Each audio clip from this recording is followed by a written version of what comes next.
नमस्कार, मी Poonam blouse cutting in Marathi या चॅनलवरती तुमच्या सर्वांचे स्वागत आहे. तर बघा, आज आपण फुगाबाई डिझाईन इथे बघणार आहे. म्हणजेच काठपदर साडीवरती ज्यावेळेस आपण पफची डिझाईन बनवतो, त्याचबरोबर आपण त्याला खालच्या साईडने काठसुद्धा लावतो. तर ते कशा पद्धतीने तयार करायचे इथं ते आपण बघणार आहे. तर बघा, 7 इंच उंची घेतलेली आहे मी या ब्लाऊज पिसाची आणि 16 इंच दुहेरी रुंदी म्हणजे एकेरी रुंदी जी आहे ती आहे 32 इंचाची. तर बघा, 8.5 इंच आपल्याला बाहीघडी काढायची आहे आणि बाकीचा जेवढा आहे तेवढ्याची आपल्याला इथं प्लेट्स घ्यायच्या आहेत तेवढ्याच्या बघा. आणि हा काठापासून आपण खालच्या साईडला बाहीला काठ जोडणार आहे बघा या पद्धतीचा. तर बघा, काठ जो आहे तो 4 इंचाचा आहे आणि ही बाहीला फुगा बनवण्यासाठी जे कापड घेतलेलं आहे ते आपलं 7 इंचाचं आहे. तर बघा, 7 इंच आणि हे 4 इंच, तर ते 11 इंच होत आहे. तर दोन्ही साईडला बघा ब्लाऊज पिसाचं जे कापड आहे त्याचा सुद्धा आपल्याला अर्धा इंच जाणार आहे शिलाई मार्जिनमध्ये आणि काठाचं सुद्धा अर्धा इंच जाणार आहे शिलाई मार्जिनमध्ये. म्हणजे 2 इंच आपलं त्यामधलं जाणार आहे. 9 इंचाची आपली इथं ही बाही तयार होणार आहे. तर तुम्ही सुद्धा बघायचं आहे किती इंचाची आपल्याला बाही तयार करायची आहे आणि आपल्याला शिलाई मार्जिन किती घ्यायचं आहे. तर बघा, याचा मध्य काढून मी कात्रीने कट करून घेतलेला आहे. तर त्यानंतर बघा, इथे 5 इंच मी घेतलेला आहे. म्हणजे या 5 इंचावरती आपण कात्रीने कट लावणार आहे आणि 5 इंच सोडून आपण प्लेट्स घ्यायला सुरुवात करणार आहे. तर बघा, या साईडने सुद्धा 5 इंचावरती मी कट लावून घेते, जेणेकरून दोन्ही साईडने आपल्याला लक्षात येईल कुठपर्यंत प्लेट्स टाकायच्या आहेत. तर या पद्धतीने बघा, अगदी व्यवस्थित करून माप चुकणार नाही या पद्धतीने माप घ्यायचं आहे आणि कात्रीने कट लावून घ्यायचं आहे. तर बघा, या पद्धतीने इथे आपलं हे प्लेट्स टाकण्यासाठी जे कापड लागतं ते आपण इथे तयार करून घेतलेलं आहे आणि आता आपल्याला याच्यावरती प्लेट्स टाकायचे आहेत. तर बघा, हे पूर्ण कापड एकेरी मोजलं तर ते 32 इंचाचं आहे आणि घडीवर मोजलं तर ते 16 इंचाचं आहे. त्याच्यानंतर बघा, अशा छोट्या छोट्या आपल्याला प्लेट्स घ्यायच्या आहेत. तुम्हाला मोठ्या घ्यायच्या असेल तर तुम्ही मोठ्या घेऊ शकता, पण छोट्या ज्या अर्धा इंचापेक्षा थोड्याशा कमी असतात अशा पद्धतीच्याच प्लेट्स इथे चांगल्या वाटतात माझ्या पद्धतीने, तर मी अशाच घेते. तर बघा, अशा छोट्या छोट्या आपल्याला पूर्ण प्लेट्स टाकून घ्यायच्या आहेत. तर बघा, अशा पद्धतीने पूर्ण प्लेट्स एकसारख्या मापाच्या येतील. त्याचबरोबर खालीवर होणार नाहीत याची सुद्धा काळजी घ्यायची आहे. ज्यावेळेस प्लेट्स टाकतो आपण त्यावेळेस कापड खालीवर सरकतं, तर ते तसं सरकू द्यायचं नाही. अगदी व्यवस्थित एकसारख्या मापामध्ये धरायचं आहे आणि प्लेट्स घ्यायचे आहे. तर बघा, अशी प्लेट्स आपल्याला पूर्ण तयार करून घ्यायच्या आहेत. अशाच पद्धतीने आपण दुसऱ्या साईडने सुद्धा प्लेट्स घेणार आहे. तर बघा, हे प्लेट्सचं जे कापड आहे ते 3 इंचाचं तयार होणार आहे आणि 5 इंच आपण सोडलेलंच आहे कडे. तर तरी सुद्धा आपण बघा, अशा पद्धतीने मध्य काढायचं आहे. म्हणजे आपण तिथे कट लावलेला आहे आणि ते पूर्ण मोजायचं आहे. आपल्याला 8.5 इंचाचं हवं आहे. तर बघा, इथे एक साईड 8.5 इंचाची बरोबर आहे, पण एक साईड थोडी जास्त राहिलेली आहे. तर बघा, एका साईडने आपण मोजून घेणार आहोत आणि एक प्लेट्स टाकणार आहोत या पद्धतीने. बघा, अगदी व्यवस्थित.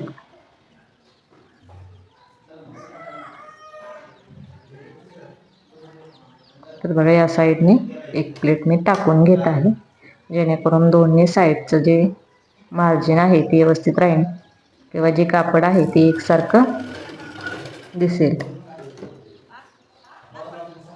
तर यानंतर आपण दुसऱ्या साईडने सुद्धा सेम याच पद्धतीने प्लेट्स टाकून घ्यायचे आहेत, पण प्लेट्सची तोंड जी आहेत ती विरुद्ध दिशेला करायची आहेत. बघा, पहिली टाकलेली आपण विरुद्ध दिशेला ठेवायची आहेत आणि अशा पद्धतीने टाकायचे आहेत, म्हणजे दोन्ही प्लेट्स खालच्या आणि वरच्या ह्या विरुद्ध दिशेला पडल्या पाहिजेत.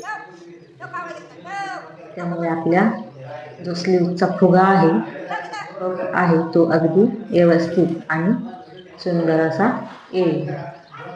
बघा, ज्यावेळेस आपण प्लेट्स टाकायला कापड पुढं सारतो त्यावेळेस खालीवर होतो, तर तसं होणार नाही याची काळजी घेत आपल्याला ह्या प्लेट्स टाकायच्या आहेत.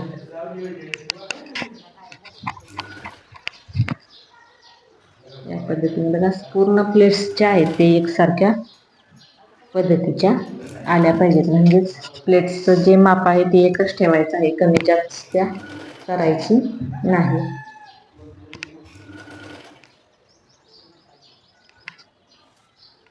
बघा, या पद्धतीने आपले पूर्ण प्लेट्स इथे टाकून झालेले आहेत.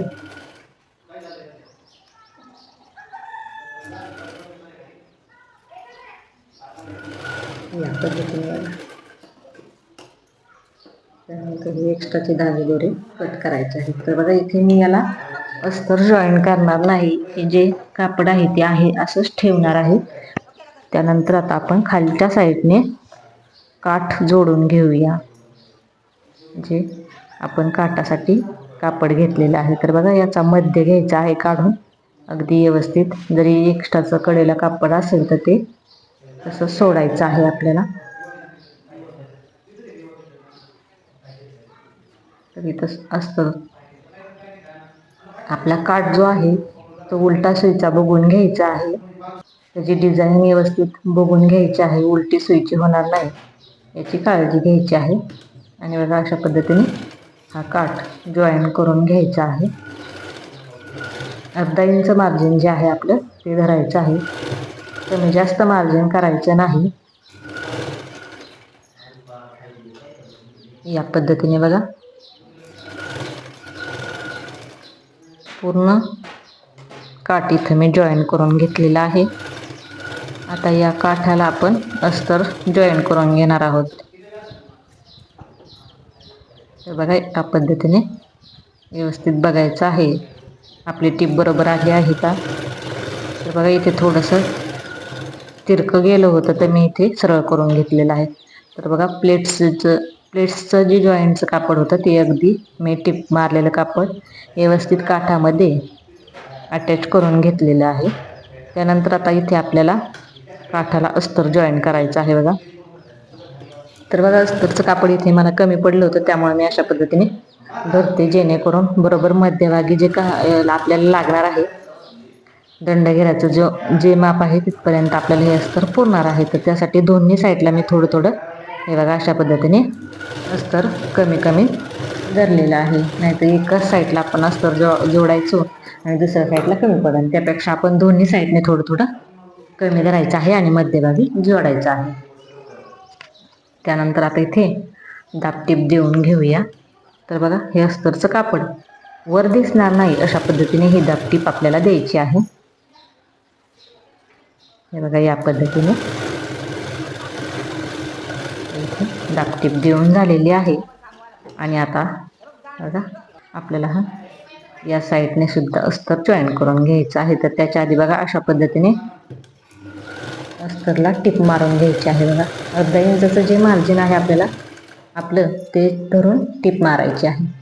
त्याच्यानंतर हे बघा, हे जे शिलाई मार्जिनचं कापड आहे ते आपल्याला अशा पद्धतीने आत ढकलायचं आहे आणि त्याच्यावरती हे असं अस्तरचं कापड ठेवायचं आहे. बघा, अगदी व्यवस्थित आणि याच्यावरून टिप मारून घ्यायची आहे. बघा, या पद्धतीने. तर अशाच पद्धतीने आपलं शिलाई मार्जिनचं कापड जे आहे ते अगदी व्यवस्थित आतमध्ये सरकवायचं आहे आणि टीप मारून घ्यायची आहे. बघा, या पद्धतीने.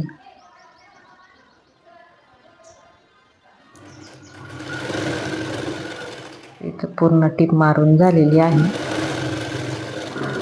तर बघा, सेम याच पद्धतीने मी दुसरी स्लीव सुद्धा इथे तयार करून घेतलेली आहे. तुम्ही हवं तर पेपर कटिंग सुद्धा इथे वापरू शकता. पेपर कटिंग याच्यावरती ठेवायचे आणि जसं आहे तसं मार्किंग करून इथे स्लीव्ज तयार करून घ्यायचे. तर बघा, इथे स्लीव्ज ह्या दोन्ही समोरासमोर ठेवलेल्या आहेत. जेणेकरून दोन्ही स्लीव्ज ह्या आपल्या एकाच साईडच्या तयार होणार नाहीत. त्यानंतर बघा अशा पद्धतीने हे स्लीव्ज त्याच्यावरती ठेवायचे आहे आणि खडूने आपल्याला याच्या कडेने मार्किंग करून घ्यायचं आहे.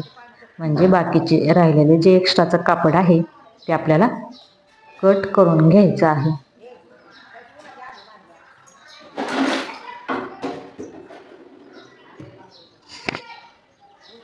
बघा अशा पद्धतीने इथे मी खडूने मार्किंग करून घेत आहे, जेणेकरून दोन्ही स्लीव्ज आपल्या बरोबर मापाच्या तयार होतील. तुम्ही इथं पेपर कटिंग जरी वापरली तरी चालेल. स्लीव्जची पेपर कटिंग करून घ्यायची आहे आणि ती ठेवून मार्किंग करून घ्यायचं आहे आणि त्याच्याकडे टिप मारून घ्यायची आहे. बघा अशा पद्धतीने इथे मी याच्यावरून टिप मारून घेत आहे, कारण आपल्या प्लेट्स ज्या आहेत त्या निसटायला नको. या पद्धतीने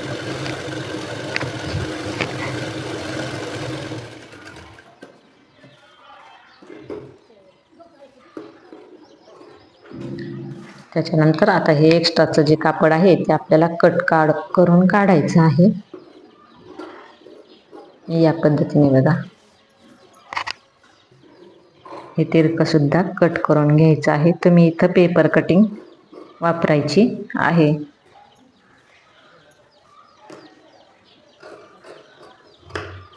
तर बघा अशा पद्धतीने दोन्ही स्लीव्ज आपल्या वेगवेगळ्या बाजूच्या तयार होतील. बघा अशा पद्धतीने हे स्लीव्ज आपली एका साईडची. त्याचबरोबर तुम्ही बघू शकता ही 9.5 इंचाची स्लीव्ज तयार झालेली आहे. वरच्या साईडचं आपलं अर्धा इंच इथे मार्जिन आहे, म्हणजेच 9 इंचाची स्लीव्ज आपली ही तयार झालेली आहे. तुम्हाला ही फुगाबाई कशी वाटली मला कमेंट करून नक्कीच सांगा. त्याचबरोबर याचा फायनल लुक कसा येतो ते सुद्धा मी तुम्हाला दाखवणार आहे. आणि इथे तुम्हाला मी ही ब्लाऊजला जोडून सुद्धा दाखवणार आहे. बघा एक साईड अशा पद्धतीने इथे. तर बघा अशा पद्धतीने दोन्ही स्लीव्ज समोरासमोर ठेवायचे आहेत, म्हणजे दोन्ही स्लीव्ज एका साईडच्या तयार होणार नाहीत. त्यानंतर बघा ही अशा पद्धतीची मी बॅकनेकची बोटनेकची डिझाईन तयार केलेली आहे. याचा सुद्धा व्हिडिओ आपल्या यूट्यूब चॅनलवरती अपलोड आहे, तो तुम्ही बघू शकता. तर बघा हे अशा पद्धतीचे एक्स्ट्राचे धागेदोरे कट करून घ्यायचे आहेत आणि स्लीव्जचा मध्य तर आपण काढलेलाच आहे. तर बरोबर मध्यापासून स्लीव्ज आपल्याला जॉईन करायची आहे. कोणतीही स्लीव्ज असू द्या, डिझाईनची असू द्या किंवा बिना डिझाईनची असू द्या, ती आपल्याला मध्यापासूनच जोडायची आहे. तर बघा अशा पद्धतीने इथे मी कट लावून घेतलेला आहे आणि मध्यापासून स्लीव्ज जोडायला सुरुवात करत आहे. या पद्धतीने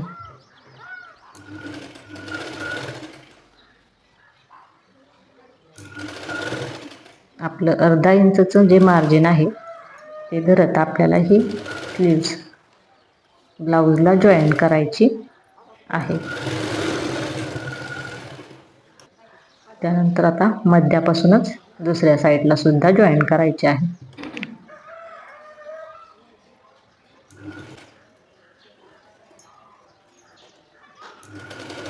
या पद्धतीने बघा अर्धा इंच जे मार्जिन आहे ते धरत आपल्याला टिप मारायची आहे. कुठेही चुन्या पडणार नाही याची काळजी घ्यायची आहे. त्याचबरोबर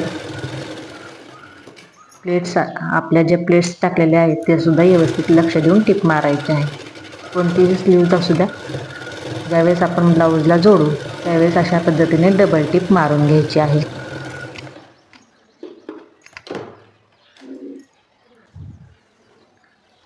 बघा अशा पद्धतीने ही स्लीव्ज आपली तयार झालेली आहे जॉईन करून. याच पद्धतीने मी दुसरी सुद्धा स्लीव्ज जोडून घेतलेली आहे. तर बघू शकता तुम्ही अशा पद्धतीने ही आपली फुगाबाई तयार झालेली आहे. तर तुम्हाला व्हिडिओ कसा वाटला नक्की कमेंट करून सांगा.